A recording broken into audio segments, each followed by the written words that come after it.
Hello everyone and welcome. I'm Sarah Liz and today I have a really fun card project for you. It is a see-through shaker card using the new Be Happy die set from Pixi Designs. It has tons of dies in it. It's got 3 full bees, this hexagon shape, and a bunch of other pieces. And so I am going to start by ink blending a little bit on my card panel. And so I'm pulling in some mustard seed and spiced marmalade, and I've just made a mark on my scratch paper back there to let me know where that die is going to go, so I know how far I want to ink blend. I want it to go just outside of where I'm going to cut my aperture from my shaker. So I've started with my yellow, and then I'm bringing in just a little bit of that spiced marmalade for some extra dimension, some extra layering. I heat set that ink, and now I am just adding a large Post-it note over the top of it. This is going to help me cut through both layers of my card to create this see-through shaker. I'm lining it up and making sure that that is right over that ink blended portion, and then I will peel off my sticky note. I'm working with a black card base, and so I'm just double checking to make sure that my front panel is the same size as my note card. And then I will lay this sticky note right on top of my card base. I added an extra sticky note on there just to make sure things stayed straight. And then I'm going to tape my die in place and run that through my die cutting machine. I opened it up so I only cut through the front, not all the way through the back as well. So now I have 2 pieces that line up just perfectly. I have added some double-sided tape around the edges of that cut opening. And I have some packaging left over from a die set. And it's kind of thin. That's going to work really well here. And I am just laying it right into that adhesive, and I'm pressing firmly. Once that is fully secure, and I know that acetate is fitting really well on top of my card base, I have added more double-sided adhesive right over top of the original adhesive. Okay?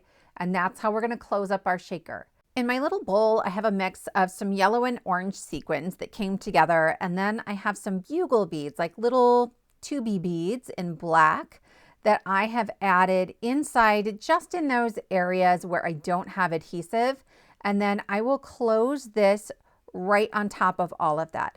I used my little pokey tool to try to make a clean edge that lined up right with my card base, and that seemed to work pretty well.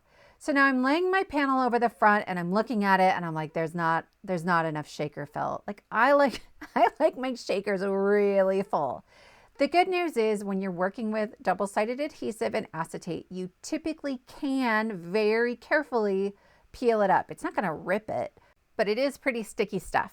So now I've just given in. I am dumping the entire bowl of shaker mix into that opening, and then I will seal it closed once again. I have added more double-sided tape around the edges, and I'm also adding a little bit of liquid glue just to give me a tiny little bit of wiggle room, but I'm keeping that liquid glue a little further out than the tape. I don't want it to seep in and cover up the acetate and then it gets kind of cloudy and yucky. I don't want that. So I have laid my white card panel on top of my black card base, and I have this little shaker piece sandwiched in between, and I love it so much. Then I cut out that hexagon hive pattern from some black cardstock that I backed with some double-sided adhesive. And that way it's really, really easy to add that onto the front of my card, and I don't have to worry about adhesive going everywhere. So I'm pressing that firmly, and I will just take my scissors and I will trim off the excess from the side very carefully. I don't want to create a hole in my acetate. When I go to add that same hexagon pattern on the inside, I'm using the same double-sided adhesive, but this time, instead of putting the adhesive on the back of the cardstock, I put it on the front, right? So I cut the die from the side that had that layer of double-sided adhesive on it. That way I can use the reverse image to fill in the back side of our shaker. You wouldn't have to do that. I just really like details like this. I like that it looks really finished from the inside as well.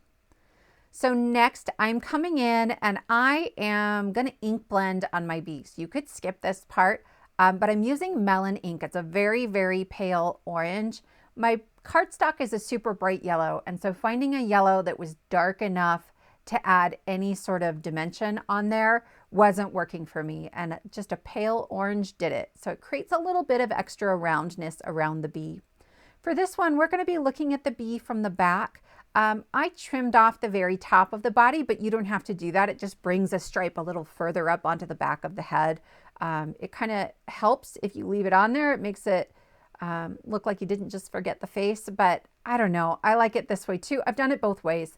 I'm adding a little bit of glue to some wings that I cut out of a shimmery silvery vellum, and that will finish our first bee.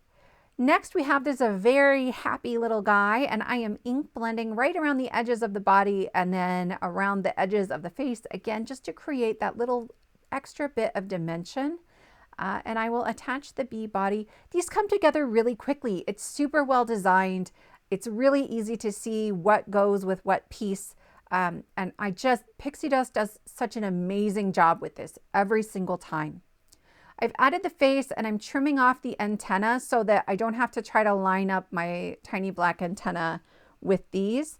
And then I'm going to inlay the eyes and the mouth. You don't have to do that. You could just take a black marker onto that base that's behind the face and color that in and then layer the face piece on top, and that would keep you from having to inlay tiny pieces. I like the look of the inlay. I think it just makes it a little extra special. It's a little extra texture on there, and I love texture, but totally up to you.